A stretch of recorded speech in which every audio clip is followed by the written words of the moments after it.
अभी तक हम लोगों ने शिवाजी का सामान्य परिचय देखा है, शिवाजी के बारे में देखा है। अब हम लोग शिवाजी के अभियान के बारे में देखेंगे।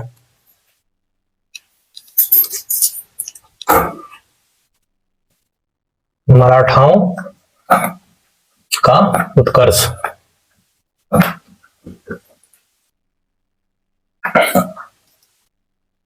मराठाओं का उत्कर्ष हम लोग पढ़े, जिसमें कि हम लोग शिवाजी का सामान्य परिचय देख लिया और हम लोग अब शिवाजी के सैन्य अभियान के बारे में देखेंगे। शिवाजी सैन्य अभियान।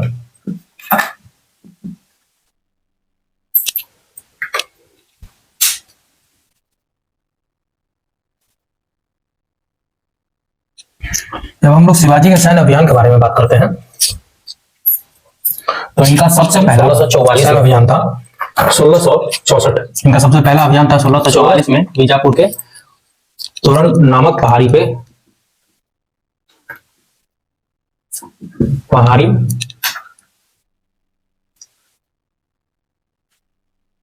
किले पर अधिकार। इनका पहला अभियान था 1644 में, जिसमें इन्होंने बीजापुर के तोरण नामक पहाड़ी पर जो किला था उस पर अधिकार किए 1644 में। इस किले से इन्होंने बहुत लूटपाट की और लूटपाट से जो धन प्राप्त हुआ, इससे जो धन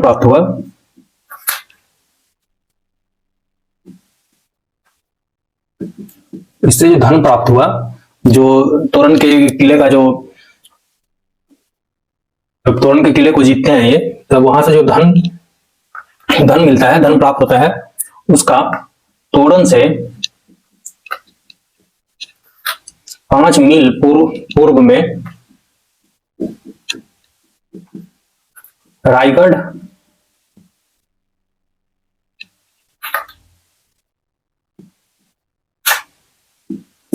नाम के एक नवीन किले की निर्माण करवाया और बाद में इसी को रायगढ़ को इन्होंने अपना राजधानी भी बनाया।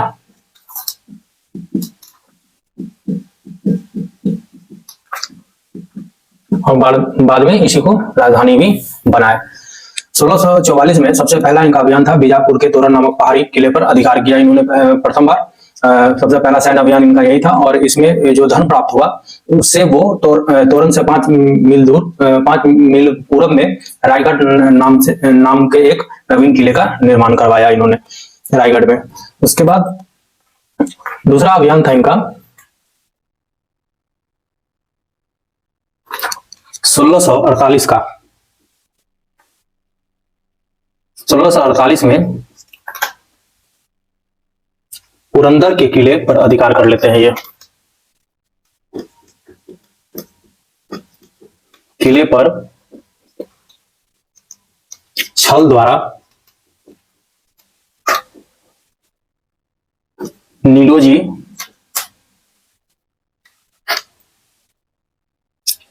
नीलकंठ से छीन लेते हैं ये।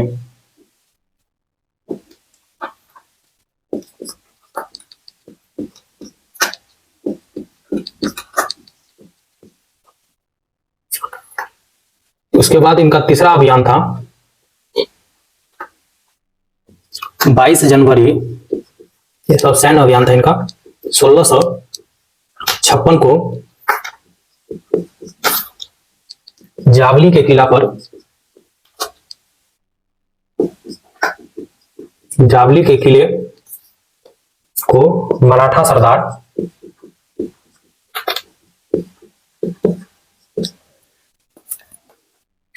सरदार चंद्रराव मोरे के कब्जे से छीन लिया। क्यों छीन लिया गया ये जावली का किला? इसलिए क्योंकि ये सामरिक दृष्टि से बहुत ही महत्वपूर्ण था मराठाओं के लिए, क्योंकि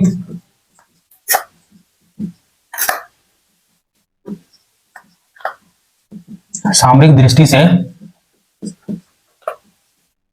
महत्वपूर्ण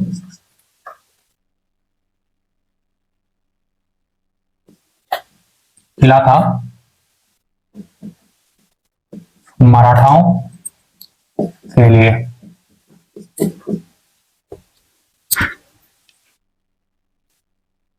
जब ये जावली के किले पर अधिकार कर लेते हैं उसके बाद शिवाजी का जो है सामरिक दृष्टि से और आर्थिक दृष्टि से दोनों से वो मजबूत हो जाते हैं ये, ठीक है। और 1656 में रायगढ़, जो कि तोरण किला से 5 मील पूर्व में बनाया गया था किला, तो रायगढ़ को राजधानी बनाते हैं। तो ये था इनका सैन्य अभियान। और भी इनका अभियान था, जैसे कि बीजापुर के साथ, मुगल के साथ, आगरा का यात्रा, ये सब इनके बारे में और भी जानकारी है जो मैं आपको और आगे के वीडियो में मैं आपको दूंगा। यहाँ पे मैं बात कर रहा हूँ शिवाजी का सैन्य अभियान। शिवाजी का सैन्य अभियान का जब हम लोग बात करते हैं तो 1644 में बीजापुर के तोरण नामक पहाड़ी के किले पर अधिकार कर लेते हैं ये। इससे जो धन प्राप्त होता है वो तोरण से 5 मील पूरब में रायगढ़ नाम के एक नवीन किले का निर्माण करवाते हैं शिवाजी। उसके बाद 1648 में पुरंदर के किले पर छल द्वारा नीलकंठ से जो है ये छीन लेते हैं। उसके बाद 22 जनवरी 1656 को जावली के किले को मराठा सरदार चंद्रराव मोरे के कब्जे से छीन लिया जाता है। ये क्यों छीना जाता है? क्योंकि ये सामरिक दृष्टि से बहुत ही महत्वपूर्ण किला था मराठाओं के उत्कर्ष के लिए, इसलिए उस जावली के किले पर अधिकार कर लिया जाता है। जब जावली के किले पर अधिकार हो जाता है तब शिवाजी का सामरिक और आर्थिक दृष्टि से मजबूत हो जाते हैं। कौन? तो शिवाजी। और 1656 में रायगढ़ को राजधानी बनाते हैं, ठीक है। ये शिवाजी का सैन्य अभियान था। अब हम लोग आगे बात करेंगे शिवाजी और बीजापुर का संबंध जो था, जो भी उनके बीच में कहानी बनी, उसके बारे में अब हम लोग जिक्र करेंगे। कौन? तो शिवाजी और बीजापुर के बारे में। अब हम लोग बात करेंगे शिवाजी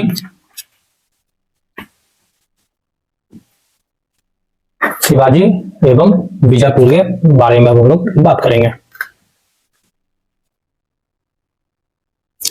बीजापुर पहले से ही असंतुष्ट था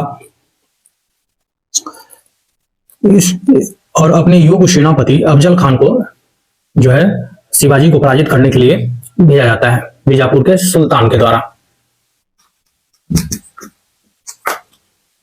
बीजापुर के सुल्तान के द्वारा किसको भेजा जाता है? तो अफजल खान को। अफजल खान को भेजा जाता है शिवाजी को पराजित करने के लिए।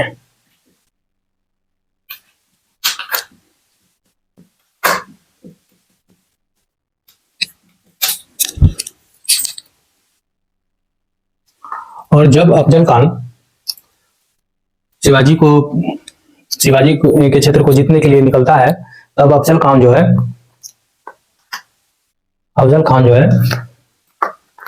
पंढरपुर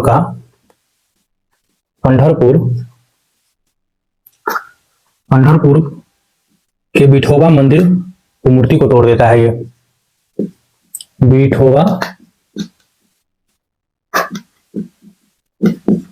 विठोबा मंदिर की मूर्ति को खंडित कर देता है ये। कौन? तो अफजल खान। शिवाजी के बीच मुलाकात होती है। शिवाजी और अफजल खान के बीच में मुलाकात होती है। अफजल खान की मुलाकात होती है कहां पे? पार नामक जगह पे। पार नामक जगह पे मुलाकात होती है शिवाजी और अफजल खान के बीच में। और ये कहानी तो आप लोग भी बेहतर जानते होंगे। अफजल खान जो है सो छल के द्वारा शिवाजी को मारना चाहते थे तलवार से, मगर शिवाजी ही अपने बगनखे से उसका जो है सो हत्या कर देते हैं। और 2 नवंबर 1659 को दो नवंबर 1659 को अफजल खान की हत्या हो जाती है शिवाजी के द्वारा, शिवाजी के हाथों से।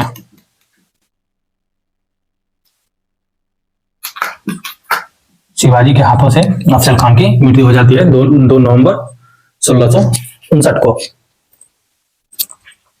इसके बाद शिवाजी की सेना ने बीजापुर पर अधिकार कर लेता है। सेनाओं ने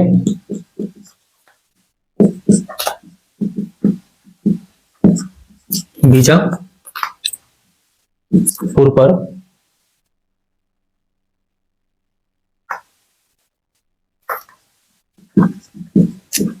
पर आक्रमण कर 10 लाख रुपए के आभूषणों पर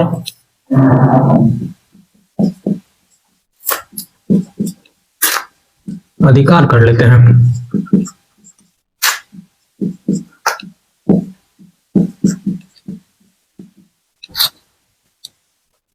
इस विजय के बाद जो बीजापुर पर आक्रमण करते हैं और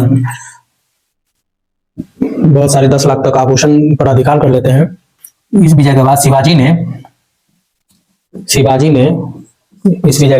ने कोंकण,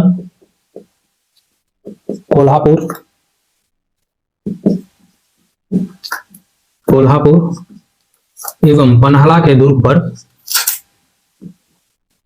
पन्हाला के किले पर अधिकार कर लेते हैं।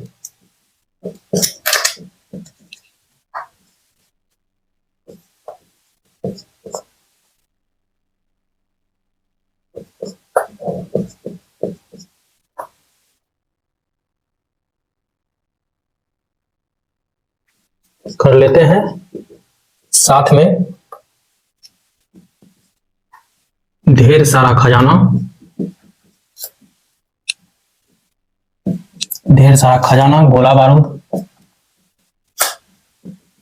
गोला बारूद, हाथी घोड़े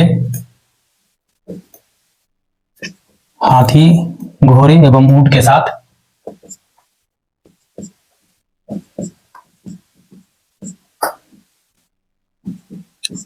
जनवरी 1660 में वापस रायगढ़ आ जाते हैं। जो इनका राजधानी था 1656 में बनाया था, वापस रायगढ़ आते हैं। तो ये था कहानी इनका बीजापुर के साथ। हम लोग फिर से देखते हैं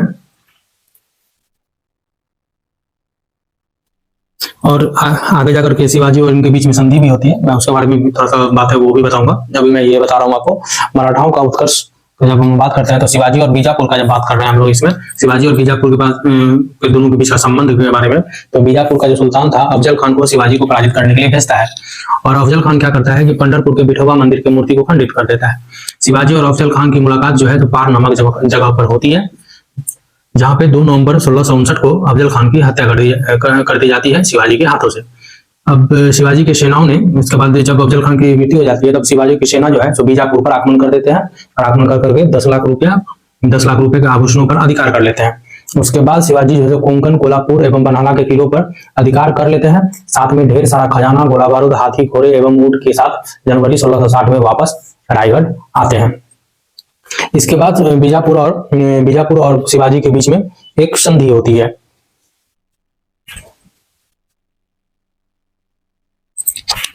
शिवाजी से डरकर बीजापुर के सुल्तान ने एक शांति समझौता किया। ठीक है, इस समझौते के तहत क्या था कि बीजापुर के शासक को शिवाजी को एक स्वतंत्र शासक मानना था। शांति समझौता हुआ।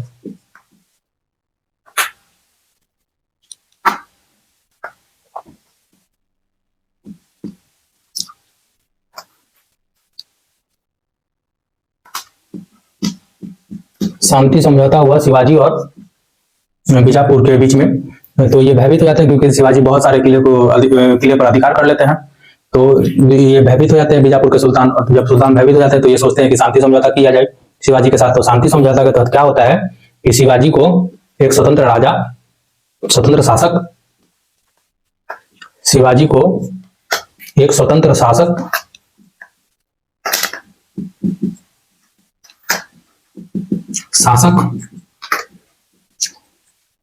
मान लिया गया। इसके बदले में शिवाजी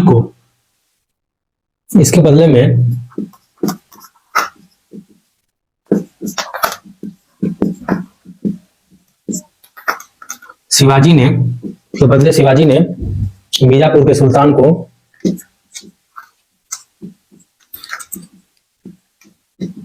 पन्हाला एवं चाकन के किले वापस कर दिए जाते हैं। पन्हाला एवं चाकन के किले वापस कर दिए जाते हैं बीजापुर को।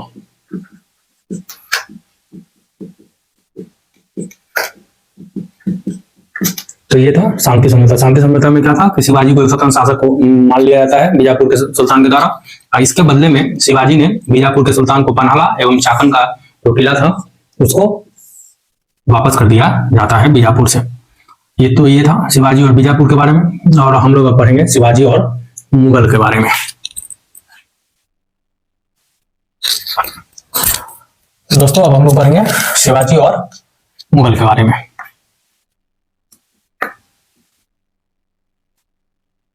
शिवाजी और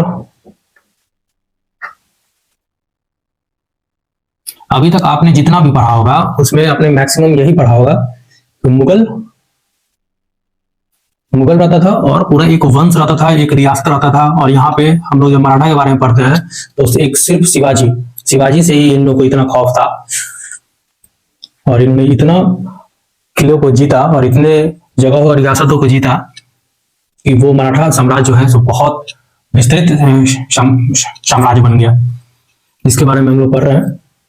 शिवाजी और बीजापुर के बारे में हम लोग पढ़ा, और हम लोग अब शिवाजी और मुगल के बारे में पढ़ेंगे।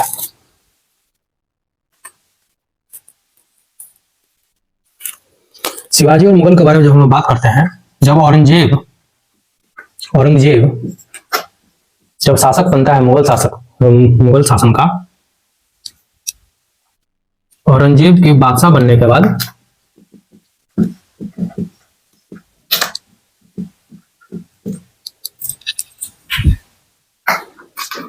बाद दक्षिण में मराठाओं के दमन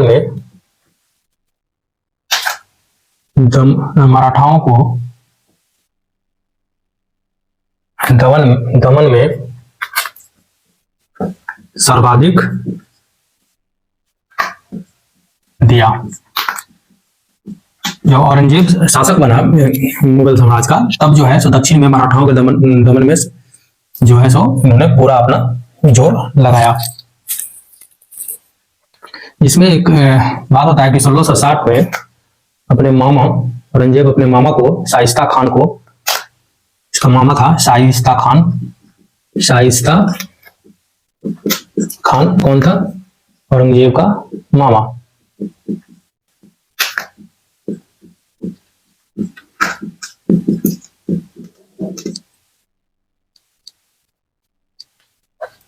शाइस्ता खान को औरंगजेब जो है दक्षिण की सूबेदारी सौंपकर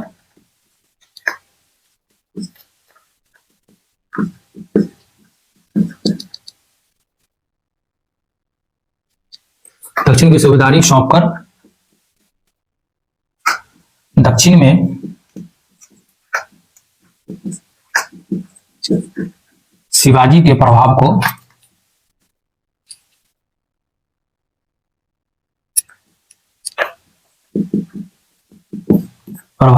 एवं शक्ति को दबाना था। इनको सूबेदारी इसीलिए दी जाती है दक्षिण में कि शिवाजी का जो प्रभाव और शक्ति है उसको दबाना है। इसी के लिए इनको 1660 में जो है सो अपने मामा को औरंगजेब जो है सो दक्षिण का सूबेदारी देकर के मराठाओं को, शिवाजी को दबाने के लिए भेजा जाता है। और इस क्रम में क्या होता है कि शाइस्ता खान बीजापुर के साथ मिलकर बीजापुर के सुल्तान के साथ मिलकर बीजापुर के सहयोग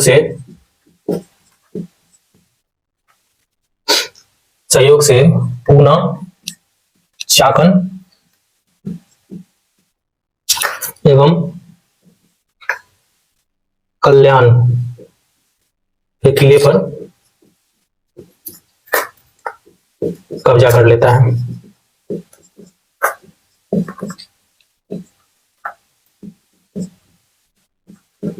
इससे शिवाजी परेशान हो गया और शिवाजी जो है अब चाहे कि शाइस्ता खान से कैसे मुक्ति पाया जाए, इसलिए इन्होंने 15 अप्रैल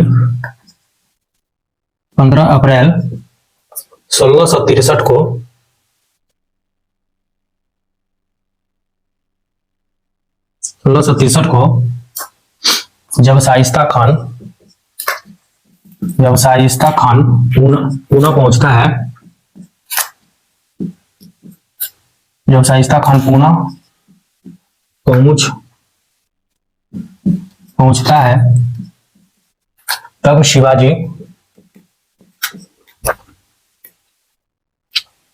और उनके 400 बहादुर सिपाहियों को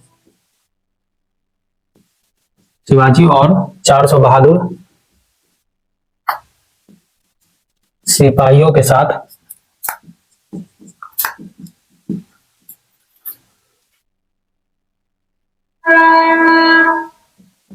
लेकर शाइस्ता खान के शिविर पर आक्रमण कर देते हैं।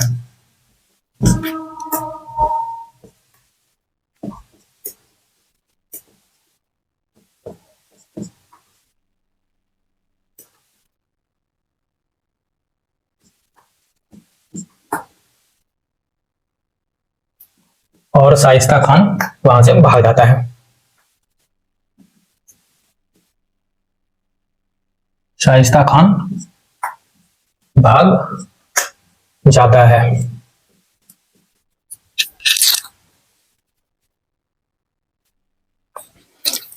तो अभी और मैं इसमें बताने वाला हूँ आपको शिवाजी और मुगल के बारे में। मैं इसको पहले एक बार फिर से रिकॉल करता हूँ, फिर आगे मैं आपको बताता हूँ। शिवाजी और मुगल का जब संबंध का बात करते हैं तो औरंगजेब जब बादशाह बना तब जो है सो दक्षिण में मराठाओं के दमन में सर्वाधिक महत्व दिया औरंगजेब ने। 1660 में शाइस्ता खान को, औरंगजेब का जो मामा था शाइस्ता खान, उसको दक्षिण की सूबेदारी सौंप कर दक्षिण में शिवाजी के प्रभाव और शक्ति को दबाना चाहता था। शाइस्ता खान बीजापुर के सहयोग से पूना, चाकन एवं कल्याण के किले पर कब्जा कर लेता है, और शाइस्ता खान जब पूना पहुंचता है तो 15 अप्रैल 1663 को शिवाजी और 40 बहादुर सिपाहियों के साथ लेकर शाइस्ता खान के शिविर पर आक्रमण कर देते हैं और शाइस्ता खान को अपना जान बचाकर यहां से भागना पड़ता है। अब आगे का कहानी मैं आपको और बता रहा हूं। शाइस्ता खान जब वहां से जान बचाकर निकल के भाग जाता है, इस विजय के बाद शिवाजी की स्थिति काफी मजबूत हो जाती है और औरंगजेब क्रुद्ध होकर के शाइस्ता खान को औरंगजेब जब ये हार जाता है, शाइस्ता खान वहां से भाग जाता है, तब शाइस्ता खान को औरंगजेब जो है सो गुस्सा होकर के बंगाल भेज देता है। इसको बंगाल भेज देता है। इसके बाद फिर से औरंगजेब जो है औरंगजेब का पुत्र कौन था? तो मुअज्जम से बहादुर शाह कहते हैं, बहादुर शाह फर्स्ट, बहादुर शाह प्रथम बोलिए या फिर मुअज्जम या शाह आलम बोलिए। मुअज्जम को भेजा जाता है, मगर ये भी असफल ही रहते हैं शिवाजी को हराने में असफल ही रहता है।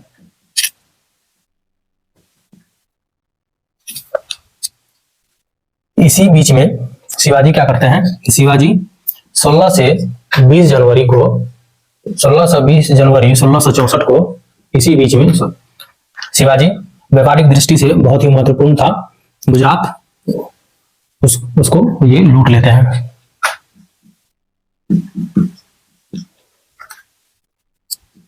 गुजरात व्यापारिक दृष्टि से महत्वपूर्ण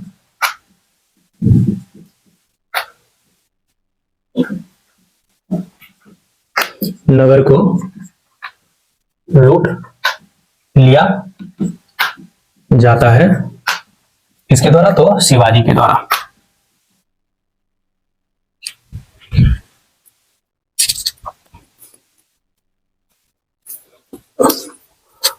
और इसी बीच जो है, इसी दौरान आमेर के राजा जयसिंह को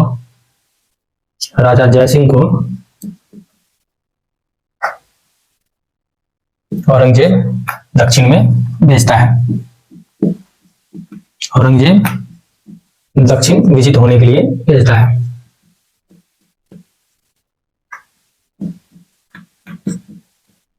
अब हम लोग आगे पढ़ेंगे शिवाजी और जयसिंह के बीच में जो संधि हुई और उसके बारे में हम लोग पढ़ेंगे। यहाँ पे मैं आपको फिर से एक बार रिकॉल कर दे रहा हूँ। जब शाइस्ता खान शिवाजी के द्वारा हारा जाता है और वहां से जब भाग करके वो अपने शिविर से निकल करके आता है मुगल दरबार में, तब औरंगजेब जो है सो गुस्सा हो जाता है इससे, शाइस्ता खान इसका मामा रहता है औरंगजेब का। शाइस्ता खान से गुस्सा होने पर ये क्या करता है, इसको जो है सो बंगाल भेज दिया जाता है शाइस्ता खान को। उसके बाद औरंगजेब का पुत्र जो है सो बहादुर शाह फर्स्ट या मुअज्जम या शाह आलम, इसको जो है शिवाजी को हराने के लिए भेजा जाता है, मगर ये भी असफल ही रहता है। उसके बाद 16 से 20 जनवरी 1664 को इसी समय में गुजरात व्यापारिक दृष्टि से बहुत ही महत्वपूर्ण नगर रहता है, वहां पे ये शिवाजी लूटपाट करते हैं। उसके बाद आमेर के जब इधर ये लूट रहा था उस समय में आमेर के राजा जयसिंह को जो है औरंगजेब दक्षिण की ओर भेज देता है। तो अब देखिए ये थे गुजरात में और इसको जयसिंह को भेज दिया गया कि तुम जाकर के दक्षिण को जीतो। तो इस क्रम में शिवाजी और जयसिंह के बीच में क्या होगा उसके बारे में मैं आपको बताने वाला हूँ। ठीक है दोस्तों, जयसिंह ने बीजापुर के सुल्तान के साथ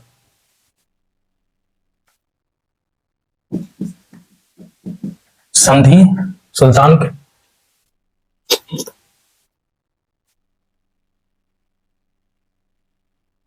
बीजापुर के सुल्तान से संधि कर पुरंदर के किले पर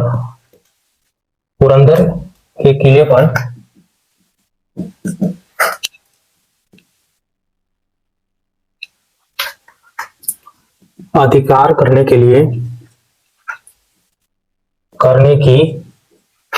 योजना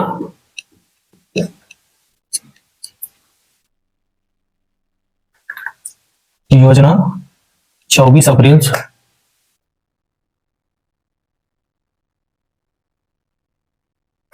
योजना बनाते हैं, जिसके प्रथम चरण में जो ये योजना बनाते हैं कि पुरंदर किले को जीतना है, उसके प्रथम चरण में वो 24 अप्रैल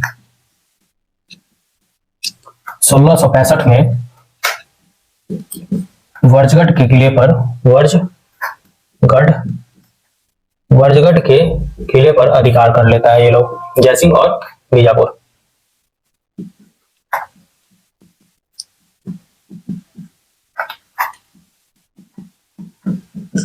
जब शिवाजी को लगता है कि अब हम पुरंदर के किले को नहीं बचा पाएंगे, तो शिवाजी क्या करते हैं, शिवाजी जयसिंह को एक संधि पेशकश करते हैं। जब इनको लगता है कि पुरंदर का किला हम लोग अब नहीं बचा पाएंगे, शिवाजी पुरंदर के किले को बचाने में असमर्थ होने के कारण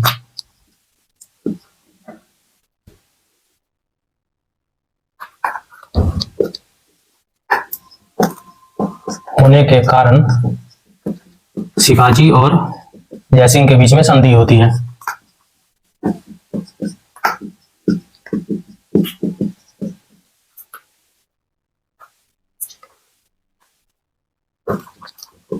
पेशकश की जाती है और दोनों नेता संधि पर सहमत हो जाते हैं, जो इस संधि के तहत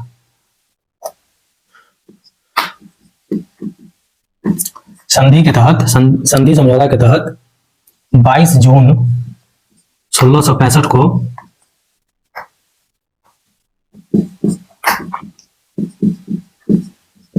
पुरंदर की संधि संपन्न हुई। संधि हुई। अब संधि का शर्त था और वो शर्त मैं आगे आपको बताता हूं। यहाँ पे मैं आपको बस ये बता रहा हूं कि शिवाजी और जयसिंह के बीच में जो है क्या क्या हुआ। तो जयसिंह जो है सो बीजापुर के सुल्तान से संधि कर लेता है और संधि कर करके जो है पुरंदर के किले पर अधिकार करने के लिए ये दोनों योजना बनाते हैं, जयसिंह और बीजापुर। उसके प्रथम चरण में क्या होता है कि 24 अप्रैल 1665 को वर्जगढ़ के किले पर अधिकार कर लेता है जयसिंह। अब पुरंदर के किले को बचाने में असमर्थ होने के कारण शिवाजी और जयसिंह के बीच में संधि पेशकश की जाती है, जिस संधि के तहत जो है 22 जून 1665 को जो है पुरंदर की संधि संपन्न होती है। इस संधि में क्या होता है वो हम लोग अब आगे बात करते हैं।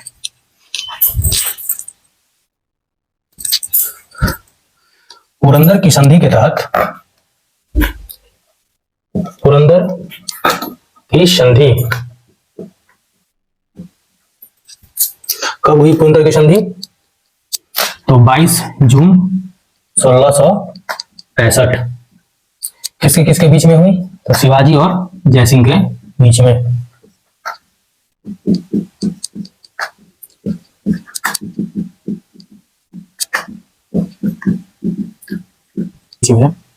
संधि की शर्तों के अनुसार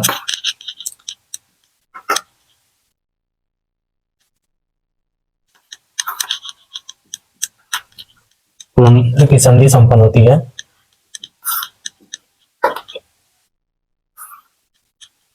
कब होती है? तो 22 जून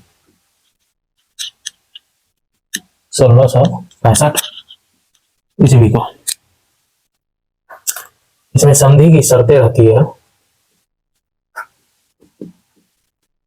संधि का शर्त रहता है पहला,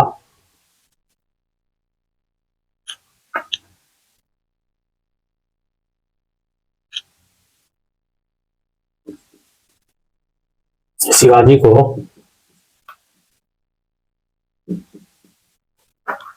मुगलों को अपने 23 किले जिनकी आमदनी 4 लाख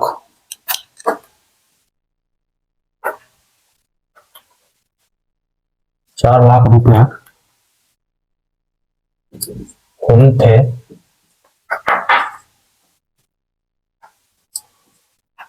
उन सभी किलों को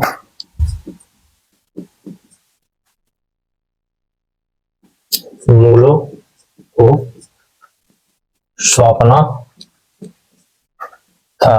पहला कारण यह था कि शिवाजी को मुगलों को अपने 23 किले जिनकी आमदनी 4 लाख रुपए होनी थी उस समय में, उन सभी किलों को मुगलों को सौंपना था। पहला शर्त ये था। जो भी शर्त था सब हावी शर्त था। देखते हैं हम लोग। दूसरा शर्त था, दूसरा और समान आय वाला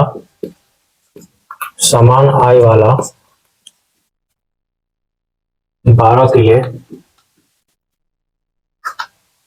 जो 1 लाख रुपए उन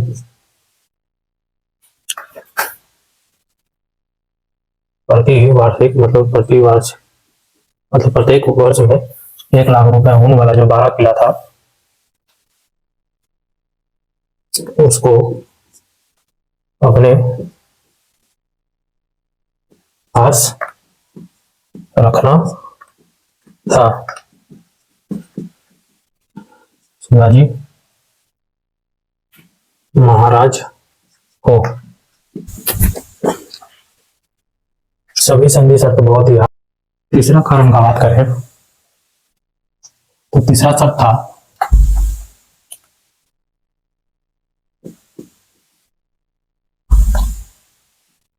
शिवाजी ने मुगल सम्राट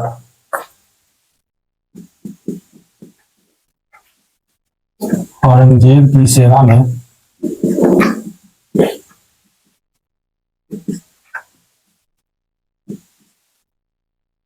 अपने पुत्र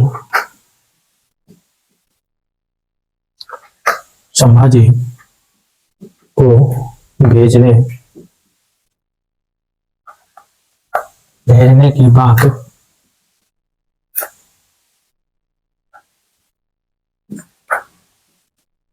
मान ली एवं मुगल दरबार में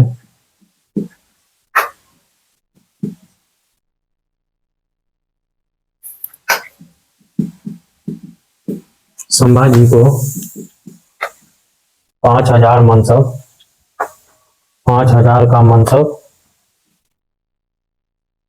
एवं उचित जागीर देना स्वीकार बताता हूँ गया। संधि की शर्तों के अनुसार क्या था कि शिवाजी को मुगले को अपने 23 किले जिनकी आमदनी 4 लाख रुपए हुई थी उनको सभी किले को मुगलों को सौंपना था। पहला संधि का शर्त यह था। पुरंदर की संधि हुई कब थी? तो 22 जून 1665 को। संधि की शर्त क्या थी?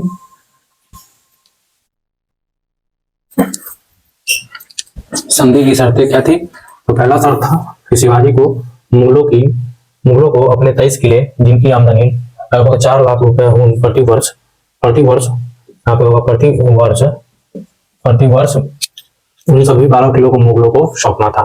दूसरा संधि का शर्त यह था कि समान आय वाला 12 किले जो 1 लाख रुपए हो प्रति वर्ष था उसको अपने पास रखना था शिवाजी महाराज को। तीसरा संधि का शर्त यह था कि शिवाजी ने मुगल सम्राट औरंगजेब की सेवा में अपने पुत्र संभाजी को भेजने की बात मान ली एवं मुगल दरबार में संभाजी को 5,000 का मनसब एवं उचित जागीर देना स्वीकार कर लिया। ये था तीसरा संधि शर्त। एक और शर्त था, चौथा शर्त, वो मैं आपको बता रहा हूँ। चौथा संधि का शर्त यह था मुगल सेना के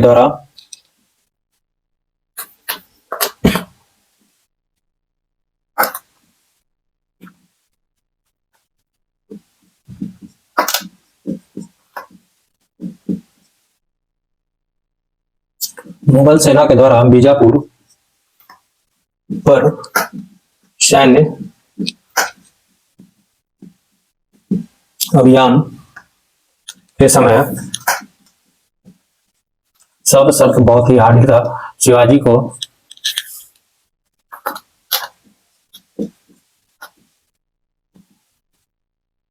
मुगल सेना की सहायता करनी थी। बदले में उसे कोंकण एवं बालाघाट की जागीरें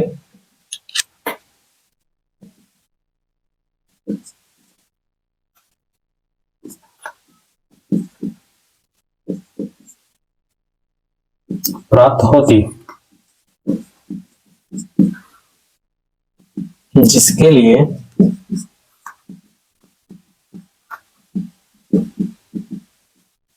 शिवाजी को मुगल दरबार को 40 लाख खून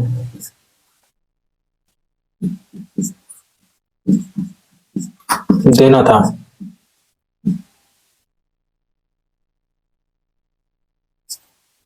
तो ये था चौथा संधि। चौथा संधि क्या था?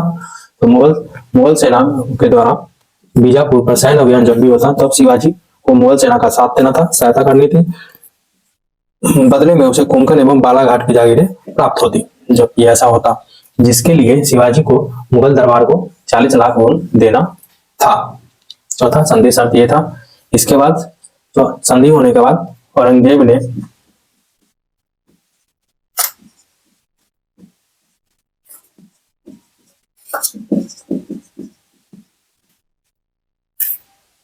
शिवाजी को फरमान एवं खिलत भेंट किया था। औरंगजेब जो है शिवाजी को फरमान एवं खिलत भेंट करता है। जब ये संधि की शर्तें हो गई तो अब आगे बात होती है शिवाजी की आखिरी की यात्रा।